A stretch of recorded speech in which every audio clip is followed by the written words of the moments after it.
Hello दोस्तों, आप सभी का स्वागत है श्री राम डिफेंस एकेडमी के लर्निंग ऐप पर। तो जैसे कि मैंने आपको आने वाले कॉम्पिटिटिव एग्जाम्स के लिए मैंने आपकी जीके और जीएस स्टार्ट कर रखी थी, जिसमें मैं आपको इंपॉर्टेंट टॉपिक पढ़वा रहा था, जैसे कि भारत की प्रमुख राजधानियां, भारत की प्रमुख नदियां, पर्वत, बंदरगाह, बांध, इनके बारे में मैं आपको बता रहा था, जिसमें मैंने आपको काफ़ी सारे इंपॉर्टेंट टॉपिक्स करवा दिए थे। आज हम बात करेंगे भारत के प्रमुख जो भारतीय कृषि हमारी उसके बारे में, और कौन कौन सी फसल कहाँ कहाँ प्रमुखता से उगाई जाती है और कौन कौन सी फसल उगती है, ओके, कहाँ कहाँ पर, वो सभी के सभी के बारे में आज हम बात करेंगे। और वीडियो के एंड में उससे रिलेटेड मैंने आपको इंपॉर्टेंट क्वेश्चंस भी दे रखे हैं, तो उन क्वेश्चंस को जरूर लगा कर देखिएगा कि अब तक आपको कितना समझ में आया है, ओके। और इससे पहले वाली अगर आपने वीडियोस नहीं देखी है तो रिकमेंड करूंगा पहले उनको देख लीजिएगा, क्योंकि सारे के सारे टॉपिक जो होंगे वो एक दूसरे से कोरिलेटेड होंगे, ओके। तो नोटबुक निकालिए और आज की डेट डालिए, लिख लीजिए आज का अपना नेक्स्ट टॉपिक भारतीय कृषि। तो आज का अपना टॉपिक आप लिख लीजिए कि भारतीय कृषि। अब देखो, भारतीय कृषि की बात आई तो हमारा जो देश है यानी कि जो भारत है, उस पर आधे से ज्यादा भूमि पर आपको क्या देखने को मिलेगी? कृषि देखने को मिलेगी। अगर आप बुकों में पढ़ोगे, सर्च करोगे तो अलग अलग जगह पर आपको अलग अलग डाटा मिलेगा। कहीं पर आपको 51% दिखेगा, कहीं पर 54% दिखेगा, तो कहीं पर आपको 56% दिखेगा। लेकिन जो आपका एक्चुअल डाटा है, भारत की जितनी भूमि है उसके 51% पर भाग पर आपका कृषि की जाती है। इसलिए कहा जाता है कि जो भारत में 52% श्रम शक्ति कृषि पर आधारित है। अब ध्यान रखिएगा, जो भारत की भूमि है उस पर 51% पर क्या की जाती है आपकी? वो की जाती है खेती। और भारत की जो श्रम शक्ति है वो श्रम शक्ति में आपका 52%, ध्यान रखिएगा, ये डाटा आपका पहले 49 पॉइंट समथिंग कुछ था 2016-17 तक, लेकिन धीरे धीरे बढ़ रहा है, तो आप करीब करीब 52% हो गया है। तो भारत में 52% श्रम शक्ति जो है वो कृषि पर आधारित है। और भारत देश के लिए राष्ट्रीय आय में विकास के लिए कृषि का विकास होना आवश्यक है, जरूरी है। इसलिए जो दिन पर दिन आत्महत्या कर रहे थे कृषि यानी कि किसान, उनको जागरूक करने के लिए उनके लिए नई नई संस्थाएं खोली गई, उनके लिए नए नए फीचर्स खोले गए, उनके लिए नए नए लोन की प्रकृतियां लाई गई, जिनसे क्या हो गए, किसानों को ज्यादा से ज्यादा मदद मिल सके। क्योंकि किसान रहेगा तभी हमारा देश तरक्की करेगा और आगे भी बढ़ेगा। क्योंकि किसी भी देश के लिए कृषि जो होती है वो नींव होती है उसकी, ओके। जो कि आप भारत देख सकते हो, 51% क्षेत्र पर क्या होता है? कृषि होती है। बाकी बचे आपके 50 यानी 49% क्षेत्र, उसमें बाकी सारे उद्योग होते हैं। तो देख सकते हो कितना, आधे से ज्यादा कृषि के ऊपर डिपेंडेंट है। वहीं पर अगर आपसे पूछा जाए कि भारत कृषि में यानी कि जो की भारतीय कृषि होती है उसमें भारतीय राष्ट्रीय आय यानी कि जो आपका जीडीपी कहलाता है, उसमें लगभग 16.6% की सहायता मिलती है भारतीय कृषि से। पहले ये आपका पॉइंट जो 2017 में था वो लगभग 14% के पास था। अब जो ये है वो बढ़कर आपका 16.6% हो चुका है। जो मैं आपको ये डाटा बता रहा हूं वो अभी रिसेंटली के बता रहा हूं, 2019 के, ओके। आप जब पेपर देने जाओगे तो उस समय आप देख लीजिएगा इनको, चाहे आप 2020 में दो, 21 में दो, डाटा ये धीरे धीरे इंक्रीज होता रहेगा। तो भारतीय 52% श्रम शक्ति है कृषि के अंदर, और भारतीय कृषि यानी कि जो भारतीय कृषि है वो जीडीपी के अंदर अपना 16.6% सहयोग देती है, सहायता मिलती है। इसलिए प्रारंभ में किसी की विकास के लिए यानी कि जो आपकी खेती होती है, एग्रीकल्चर होता है, उसके विकास के लिए भारत सरकार की तरफ से दो संस्थाएं जो कि आपका आरआरबी और नबार्डा की स्थापना की गई थी। अब ये दोनों क्या है? तो पहले जो आरआरबी है इसकी फुल फॉर्म सुन लीजिए, रीजनल रूरल बैंक, और नबार्डा जो था वो national bank for agriculture and rural development के लिए इन दोनों को खोला गया था। लेकिन ये दोनों के दोनों राष्ट्रीयकृत नहीं थे, ये बात ध्यान रखिएगा। दोनों जो खोले गए थे वो खोले तो भारत सरकार की तरफ से गए थे, लेकिन वो नेशनलाइज यानी कि राष्ट्रीयकृत नहीं थे। ये जो थे आपके भारतीय कृषि के लिए क्या कर रहा था? योगदान दे रहे थे उनकी कृषि को आगे बढ़ाने के लिए। तो वो तो हो गया आपकी नॉर्मल बात जो कि भारत कृषि के लिए आपको जाननी चाहिए थी, ओके। चलिए अब बात कर लेते हैं कि भारत में जो है वो मुख्य 4 प्रकार की फसलें उगाई जाती है। वैसे तो मुख्य 3 प्रकार की फसलें हैं, लेकिन आपका आजकल जो है भारतीय कृषि जो है वो चौथी प्रकार की फसल का इस्तेमाल करने जा रहा है। पहले हम बात कर लेते हैं मुख्य 3 प्रकार के बारे में, और चौथी के बारे में हम बाद में बात करेंगे, ओके। तो आज तक आपने पढ़ा भी होगा, जैसे कि खरीफ की फसलें होंगी, रबी की फसलें होंगी, जायद की फसलें होंगी या नगद नगद फसलें हो गई। लेकिन आप इनको जितनी बार भी पढ़ लो लेकिन आपको कंफ्यूजन हमेशा ही क्रिएट रहेगा। लेकिन मैं आपको एक एवरग्रीन तरीका आज बताऊंगा जहां से अगर आपके मन में कहीं पर ये क्वेश्चन पूछा जाएगा तो आप छूटते ही उसका आंसर लगा लोगे। और वीडियो के एंड में मैंने कुछ इंपॉर्टेंट क्वेश्चंस की सीरीज ऐड कर रखी है, उनको जरूर लगा के देखिएगा कि अब तक आपको कितना समझ में आया है। तो जैसे कि मैंने आपको बोला, हम पहले मुख्य 3 प्रकार के बारे में बात करेंगे। तो आप डाटा में देख सकते हो 3 प्रकार की फसलें बता रखी है मैंने आपको। पहले बता रखी है खरीफ की फसलें। अब ये खरीफ की फसलें कब बोई जाती हैं और कब काटी जाती हैं, यहां से क्वेश्चन पूछ लिया जाता है। तो देखिए, खरीफ की फसलें जो होती हैं वो जून जुलाई के मंथ में बोई जाती है। कब बोई जाती हैं? जब आपका मॉनसून आता है, इसलिए इनको मॉनसून फसलें भी कहा जाता है। ओके, तो जून जुलाई के आसपास इसको बोई जाती है और उसके 5 से 6 महीने यानी कि अक्टूबर नवंबर के पास इसको काट लिया जाता है।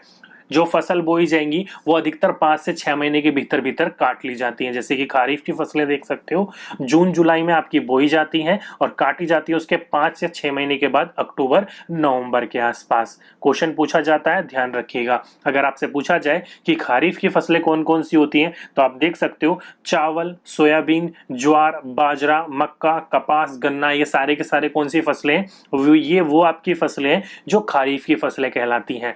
आप यहाँ पर इसको ट्रिक के माध्यम से अगर याद करने की कोशिश करें तो आप ट्रिक देखिएगा, लाखों प्रकार की इसकी ट्रिकें हैं, लेकिन उसमें कहीं ना कहीं आपको ऑथेंटिक जो आपके शब्द होते हैं उनको भी ध्यान रखना पड़ता है। इसलिए वो पूरे के पूरे फालतू के शब्दों को याद रखने से पहले मैं आपको एक अभी बताऊंगा एक एवरग्रीन तरीका। आप उसको अब अगर याद कर लोगे ना, यानी कि माइंड में बिठा लोगे, तो आपको हमेशा वो याद रहेंगी। ओके, पहले पढ़ लेते हैं। खरीफ फसलों के बाद हम बात करेंगे रावी की फसलों के बारे में।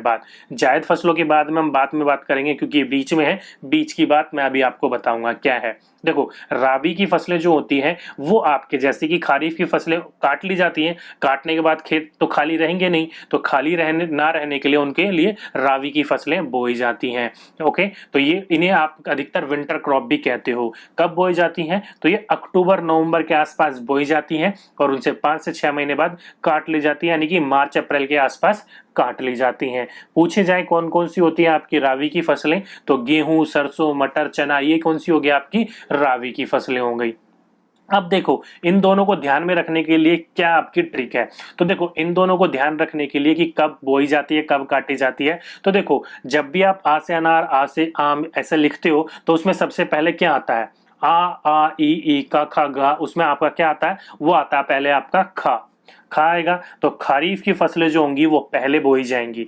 क्योंकि पहले आएंगी, तो आप जहां पर भी आपको देखने को मिल जाए खरीफ मतलब पहले बोई जाएंगी साल में, तो साल में पहला आपका कब आएगा? अक्टूबर नवंबर आएगा कि जून जुलाई आएगा? तो बिल्कुल ऑफकोर्स सी बात है, जून जुलाई आएगा, क्योंकि इसे वसंत फसलें भी कहा जाता है, मॉनसून क्रॉप भी कहा जाता है, क्योंकि मॉनसून के आसपास इसको बोया जाता है। तो जून जुलाई के आसपास बोया जाता है और उसके 5 से 6 महीने बाद उसको काट लिया जाता है। जैसे कि मैंने आपको बोला, अक्टूबर नवंबर के आसपास इसको काट लिया जाता है। एवरग्रीन तरीका है, पहले आएगा तो रोपी आपकी बोई भी जाएंगी पहले। क्यों? क्योंकि वहां पर आपका मॉनसून आ जाता है और से ही आपका एक शब्द आता है खराब।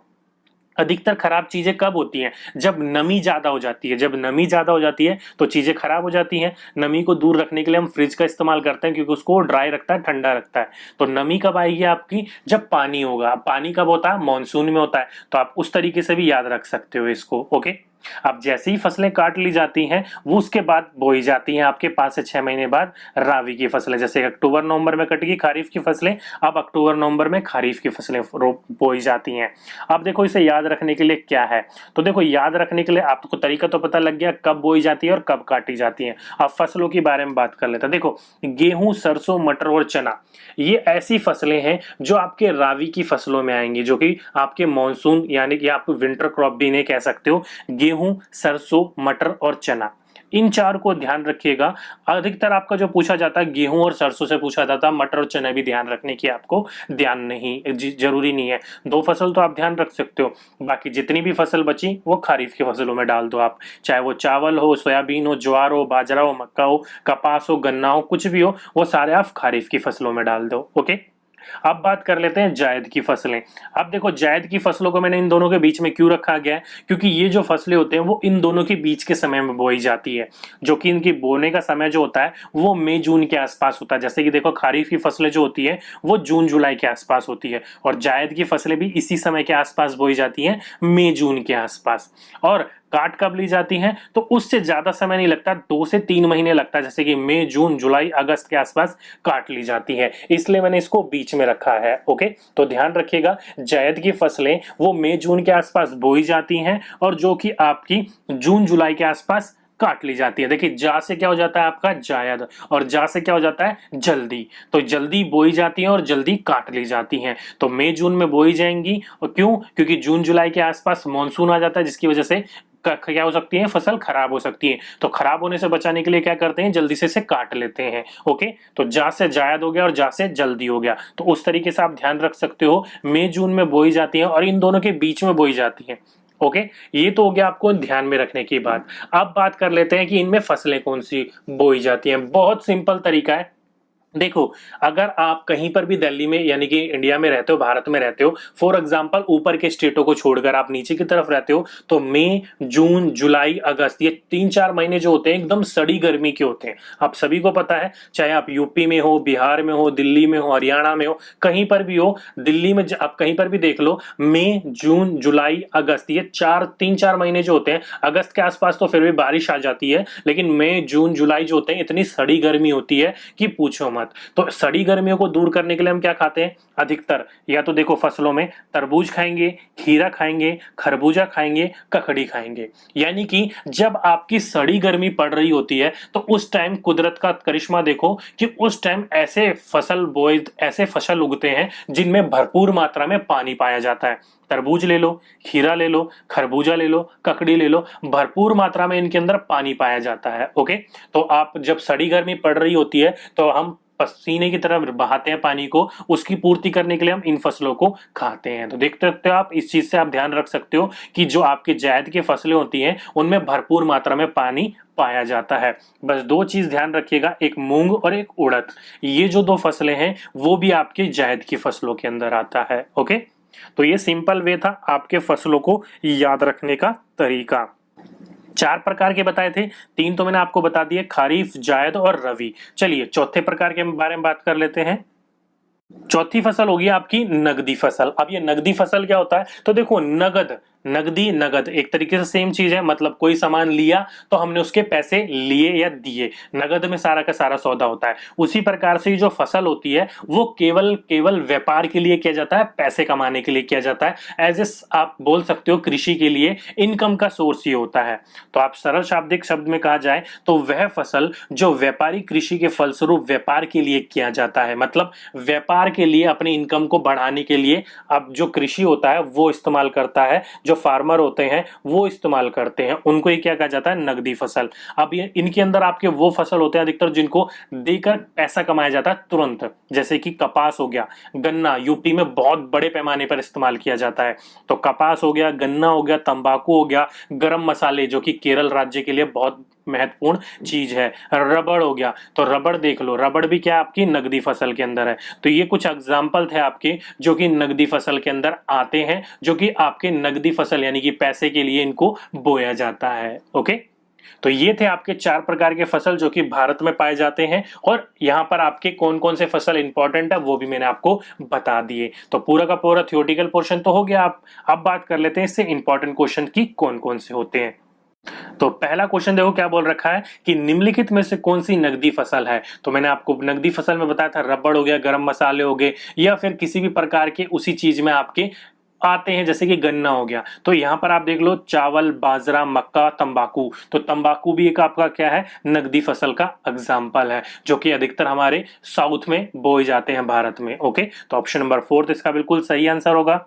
नेक्स्ट क्वेश्चन, निम्नलिखित में से कौन सी खरीफ की फसल नहीं है। अब खा मतलब यानी कि पूरे के आपके जो वर्णमाला होती है उसमें खा पहले आता है, मतलब ये पहले बोई जाएगी, तो मतलब जून जुलाई के आसपास बोई जाती है और 5 से 6 महीने में काट लिया जाता है, मतलब अक्टूबर नवंबर के आसपास, जिसमें आपकी वो फसलें आती हैं जो कि बाकी फसलों के छोड़ दिया रेस्ट ऑफ बाकी फसलें जो आती हैं इसके अंदर, जैसे कि आपका कपास, मूंगफली, मक्का, सरसों, इन चारों में से आपकी वो फसल चुननी है जो कि खरीफ की फसल नहीं है। तो देखो मैंने आपको बोला था सरसों और गेहूं वो किसकी फसल थी, वो रावी की फसल थी। तो सरसों जो होगा वो आपका इसका एग्जाम्पल नहीं है, बाकी तीनों के तीनों एग्जाम्पल क्या थे, ये खरीफ फसल के ही एग्जाम्पल थे। ओके, नेक्स्ट क्वेश्चन, निम्नलिखित में से खरीफ की फसल है, तो खरीफ क्या होती है, पहले बोई जाती है, मतलब इसी टाइम पर आपकी जून जुलाई आसपास अभी एक महीने पहले बोई गई थी। और इस महीने क्या बोए जाते हैं, अधिकतर आप यूपी साइड में रहते हैं तो आपको पता भी होगा कि इस समय चावल ज्यादातर बोए जाते हैं। तो क्या होगा खरीफ की फसल में, चावल। तो ऑप्शन नंबर 3 इसका बिल्कुल सही आंसर था भाई। बाकी देख लो, गेहूं हो गया, सरसों हो गया, जौ हो गया,